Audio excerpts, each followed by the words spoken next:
Hello, everybody, and welcome back to another Destiny 2 discussion video.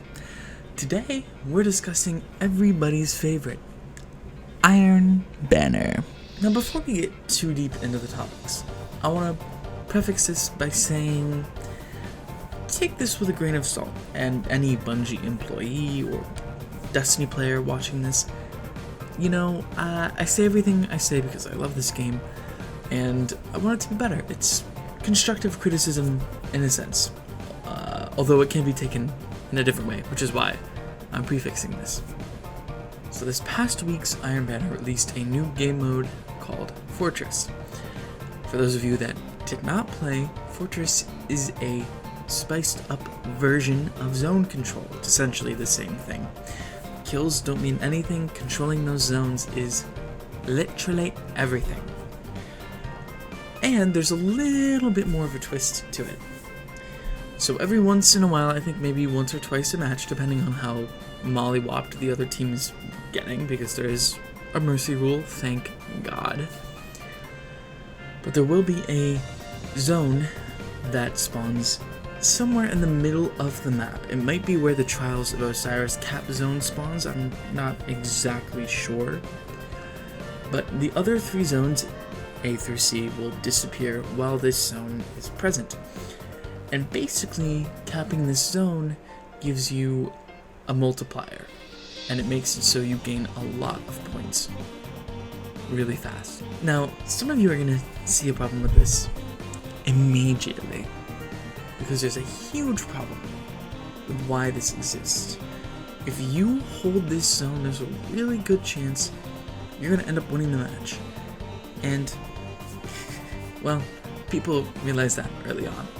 Titans were using bubbles, other players were saving other ultimates to destroy bubbles. It was a whole thing. Bubbles were really dominant, in case you couldn't tell. Anyways, the reason why I really didn't like this is because it kind of forces you to hold on to your super. Any game mode that forces you to hold onto a super for anything other than countering another super sucks. Now that's one way you can play, right? But putting a bubble down on that point without having something to shut it down is a game changer. Now it's definitely not going to mean that you'll win, but it gives you a really good shot.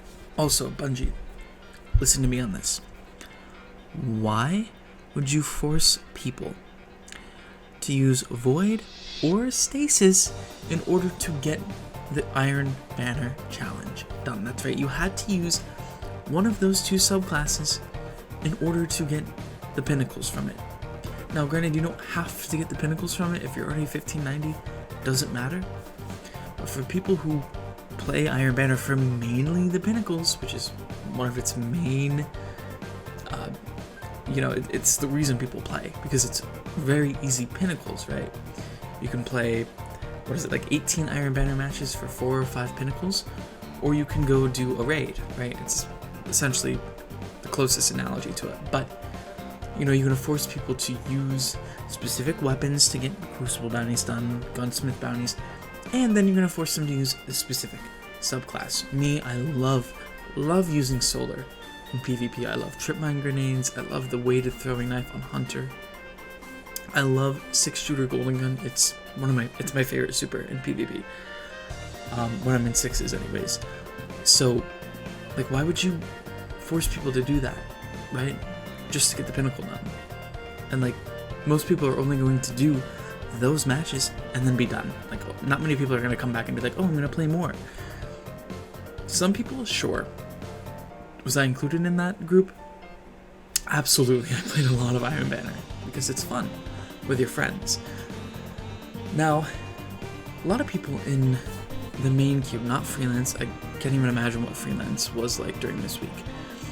But people, when they went up against 6 stacks, which is what I was in for most of the last couple days, it was a couple of 6 stacks, they were throwing the match. And it's really funny to me because it reminds me of when going flawless was so difficult that there was this server that a bunch of people were going on for trials and equipping a specific emblem, which was the Hake emblem. And if you did that, you would essentially just throw matches for the other team so that they could get their trials run done or get their trials loot, and vice versa, right? You would help each other out. Now, people began to realize, and this has been something that's happened throughout the history of Iron Banner. I think it's happened like once or twice, maybe even thrice.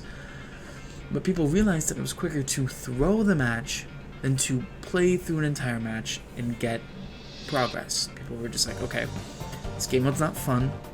You know, it isn't really fair. So, you know, when we're going up against a 6-stack, we might as well just throw the game.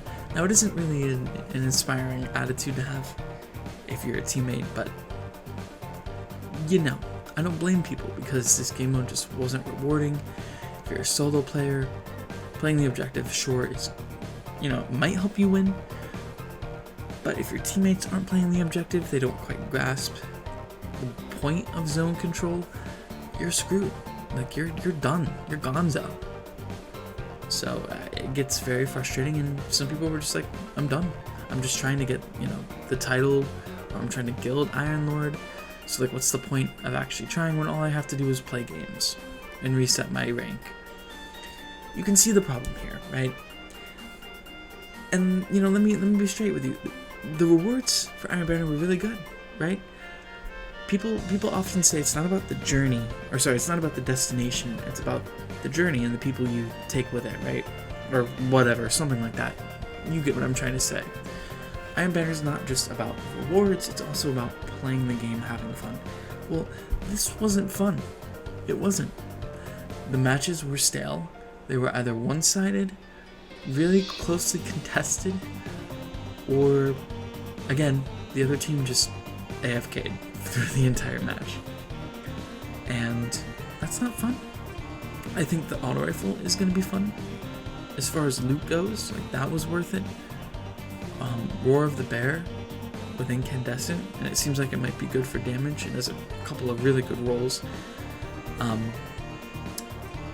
haven't tried the new sidearm, but it does, I mean, I've been killed by it a lot, which maybe it's good.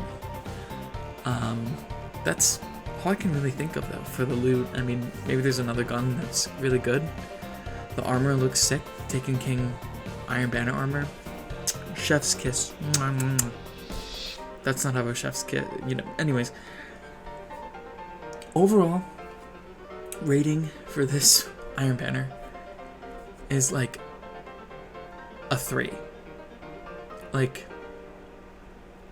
I am a fan of Clash. I'm a fan of Control for Iron Banner.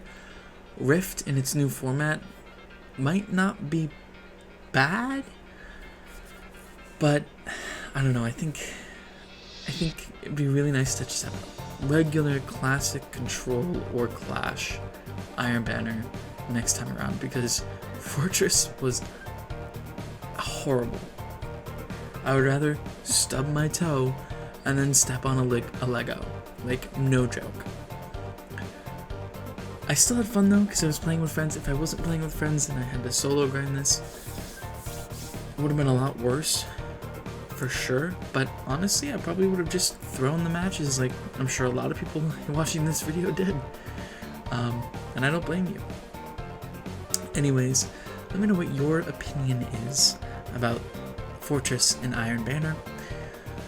And if you could subscribe, that is greatly appreciated. A lot of people who watch these videos, you are not subscribed. So again, I would appreciate that. Give it a like as well if you can. Come catch the stream as well over on Twitch. The link will be in the description. Any support you can give me there will be greatly appreciated. But just know that your review here on this discussion video is plenty for me. Anyways, see you guys all next time.